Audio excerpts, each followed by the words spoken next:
Finally আমাৰ ইয়াতে entry হৈ গ'ল। বলক 15 আগষ্টৰ চিন্তি আজিৰ ভিডিঅ'টো আৰম্ভণি কৰোঁ। আমি আহিছোঁ ভূটানত। হৈছে 15 আগষ্ট আৰু আজি আমাৰ দেশখন স্বাধীন হৈছিল। কিন্তু আপোনালোকক আজি এটা কুৱেশ্যন সুধিছোঁ যে আমি সঁচাকৈ স্বাধীন নে?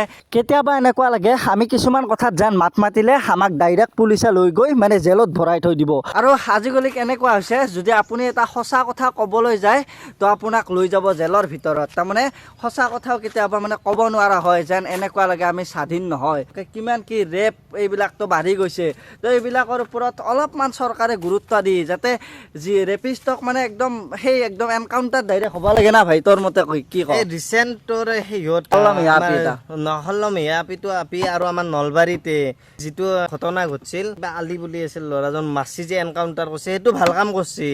কিন্তু সেনেহেন আৰু বহুত আছে সেইবিলাককহে আচলতে শাস্তি দিব লাগে। সেইটোতো হৈ গ'ল, সেইটো দুয়োটা গ'ল, কিন্তু তাৰ পিছতো আমাৰ ৰেপটো কমা নাই এতিয়ালৈকে। সেই আমি স্বাধীন বুলি আচলতে ক'ব নোৱাৰোঁ। আজি মোটামুটি যোৱাকালি মই এটা নিউজ পাইছোঁ, এটা ছোৱালী মানে কি আহি আছে কিবা মেডিকেলৰ পৰা আহি থাকোঁতে ই ৰিক্সা ড্ৰাইভাৰ এজনে গৈ কিনে তাৰমানে জোৰ জবৰদস্তি কৰিছে এনেকুৱা ধৰণৰ। তো এইবিলাক ঘটনা ঘটি আছে। তো এইবিলাকৰ ওপৰত গুৰুত্ব দিয়ক চৰকাৰে না কি? বৰ্তমান তামিলনাডুৰ বিজয় থালাপতি, মই যদি ক'ব যাওঁ মুখ্যমন্ত্ৰীৰ ভিতৰত বেষ্ট মুখ্যমন্ত্ৰী যদি আমাৰ যদি অসমতো যদি তেখেতে যদি আহে তেনেহ'লে নিশ্চয় বিজয় থালাপতি। বঢ়িয়া। এতিয়া বলক আমি এটা বেলেগ প্লেন কৰিছোঁ আজি। তাৰমানে ভাবিছোঁ আজি স্বাধীনতা দিৱস যিহেতু আমি ভাবিছোঁ মানে ভূটানৰ পৰা একপাক এনে আৰু ফুৰি আহোঁ। আমাৰ কাৰণ আগতে আমাৰ অংকুৰ ভাই মানে সিয়াৰ লাইচেন্স নাছিল, গাড়ী আছিল,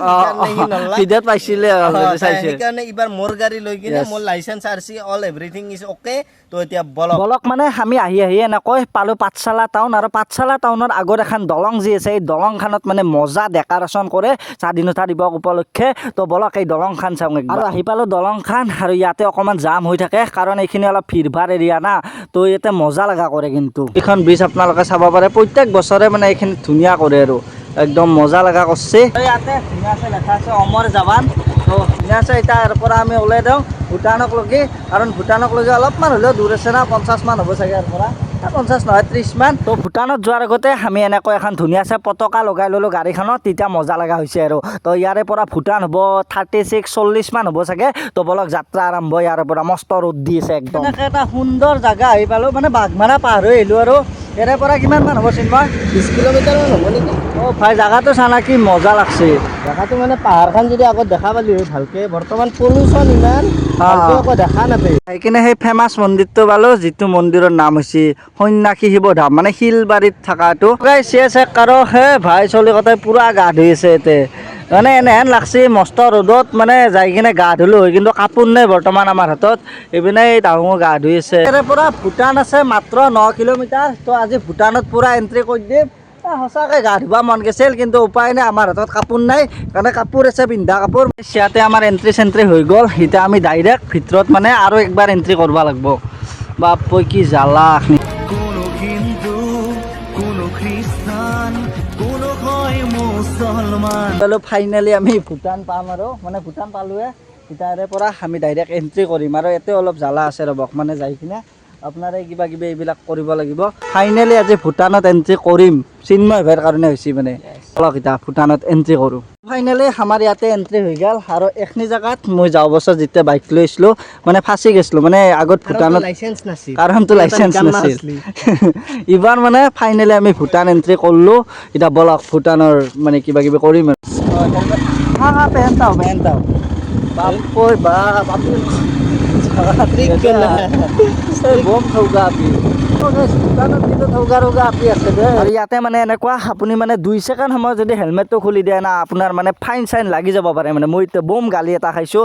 যি নহওক বাৰু, এতিয়া আমি ওপৰে উঠি কিনে ভূটানৰ মানে একদম ভিতৰত সোমাই গৈ আছোঁ। মানে ভূটানখনতো বহুত ডাঙৰ না, ইমানতো যাব নোৱাৰোঁ, হ'লেও আৰু যিখিনি পাৰোঁ সেইখিনি মানে এতিয়া তেল ডিপু পাইছোঁ ৰ'বক। এইটোত নভৰোঁ, মানে নেক্সট তেল ডিপুটোত তেল ভৰাম। কিমান দাম কি কথা চব গম পাই আছোঁ। চাই পালোঁ এটা ধুনীয়া জেগা, কিন্তু এটা কথা ইয়াতে মানে আমাৰ যিখন ইণ্ডিয়াৰ ফ্লেগ আছিল এখন মানে আমাক আনিব নেদলাক, কাৰণ এখন বেলেগ দেশ হৈ পৰে না। যি নহওক বাৰু, আৰু মানুহ চানুহ নাই, কি শান্ত জেগা একদম। শ্বিলঙত মানে এতে বাৰু গৰম বাৰু, কিন্তু শ্বিলঙৰ নিচিনাই লাগছে অলপ ৰাস্তাবিলাক। মজা লাগছে একদম।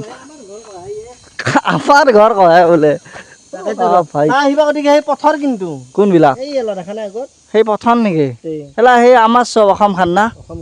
অসম দেশৰ ধনে আৰু গাইছ এতে এখানো দোকান নাই পাহাৰ নাই ভোক লাগছে কি খাওঁ নিতা আৰু ক'ত যাই আছো পাহাৰ আছে দোকান নাই দোকান নাই এতে ক'ত কি খাম আৰু যি ঠৌগা আপি ভূটানৰ আহি থাকাতে ঐ ৰ'বা ঐ একলা কৈ যা ঐ ভাই মজা লাগছে কিন্তু ভাইবটো কিন্তু দোকান এখন লাগছিল এতে ময়ো বহাই দিওঁ নেকি য়েছ বহি দিব পাৰি সেই শুদ্ধ জেগা কেনেহেন জেগা একদম পুৰা এনেহেন গাইছ আমি এৰে পৰা মানে নামলাং আছে 3 কিলোমিটাৰ আৰু আমি নামলাঙকলৈকে যাম আজি তাৰমানে আমাৰো এইটো একো ডেষ্টিনেশ্যন নাই মানে সেনেহেন বিশেষ তো নামলাঙকলৈকে যাই কিনে অলপমান চাম আৰু নামলাঙৰ আপি দুটামান চাই আমিও মানে ৰিটাৰ্ণ হ'ম তাতে কিবা কিবি খাই বাকী ভূটান এক্সপ্ল'ৰ কৰা ভিডিঅ'টো আমি নেক্সট ভিডিঅ'টোত চাবলৈ পাম মানে এই ভিডিঅ'টোত জাষ্ট 15 আগষ্ট হিচাপে আমি ভূটানত সোমালোঁ সিতা নেক্সট ভিডিঅ'টোত আমি ভূটানখন সম্পূৰ্ণ এক্সপ্ল'ৰ কৰিম ভূটানৰ বস্তু খাম ভূটানৰ আপি চাম মানে সকলোবিলাক কৰিম আৰু এই ভিডিঅ'টোত বাই বাই